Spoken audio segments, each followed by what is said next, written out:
Today I'll be showing you how I shot this photo with my smartphone.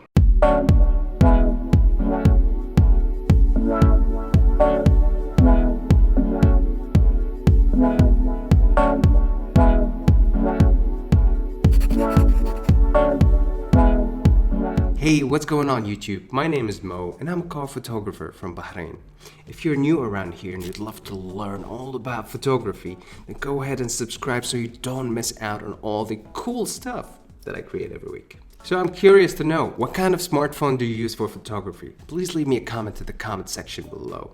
So I posted this photo about a couple of days ago as part of a challenge on my Instagram account. You'll be amazed to know that I've actually shot this photo with my Samsung phone, which is a Galaxy S8 Plus.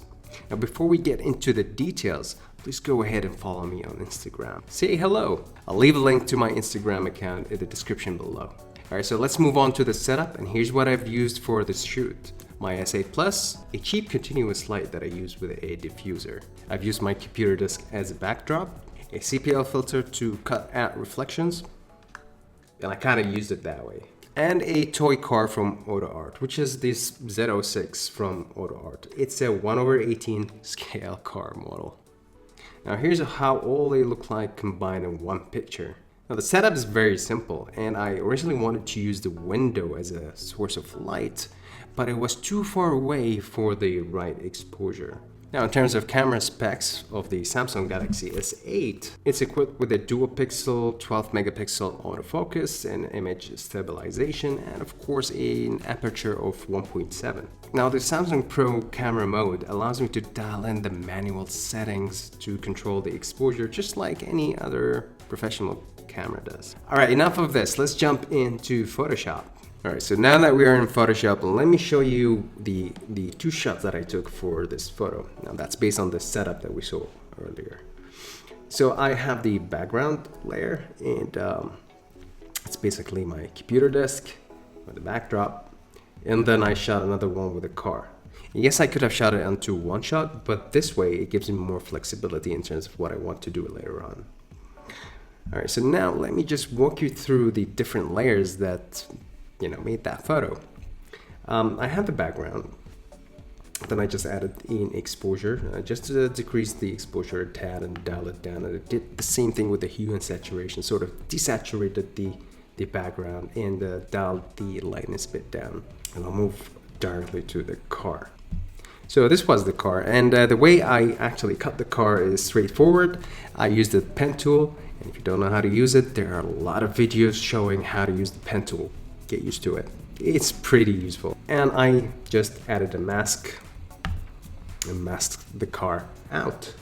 Now, remember in other videos I said the shadows makes or breaks the photo. So the first thing I did is I added the touching shadow. Now if you disable that, it's just very subtle and simple, just like a touching shadow around the car. And then I added another shadow, which is the full shadow, and then I added curves which crushed down the blacks and the mid-tones, and that affects both the shadows and the background at the bottom. Anyway, moving onwards. Now I added a layer in which I wanted to basically hide these white spots of the car, and it's basically the blending mode is set to darken, and I just painted with red across the car. I should have done that here, but I just wanted to try something else, which is just darkening with a black brush. Just brushed it with exactly a black brush. Yep. I had a layer with a 50% of gray, like the dodge and burn layer, and that just affects the top right of the car, because what I'm trying to do here is as if the source of light is coming from the right side of the car, and that is casting the shadow to the left. So I had to brighten a bit the right side of the car. And I adjusted the reds. I just didn't like the way the reds looked like, and kind of like it that way. Alright, so and I added more contrast to the car. Now it started to look a bit more realistic. It's all about lighting, controlling the light, shaping the light, like we spoke about in the previous video.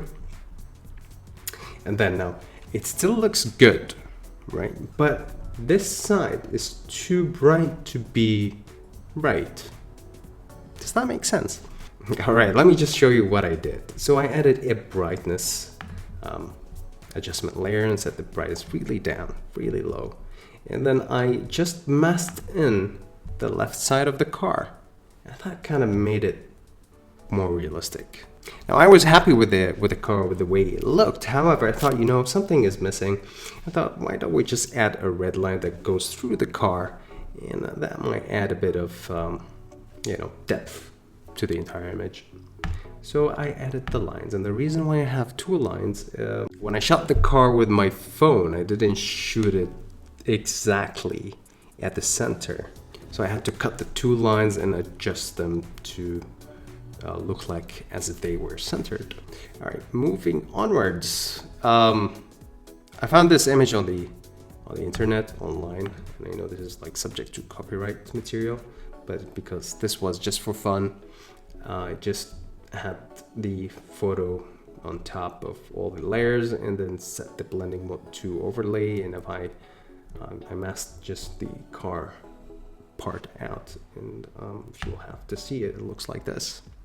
And I kind of color graded the entire thing with LUTs. And if you're not familiar with LUTs, I have an entire video talking about how to color grade your photos with LUTs. I'll leave it in the description below. And that proves my point. You know, buying an expensive camera won't make you a better photographer. This was entirely shot with a Samsung Galaxy S8 Plus. Now, if you have any question about this photo, please do leave a comment in the comment section below. Once again, I hope this was helpful, and I'll see you in the next video.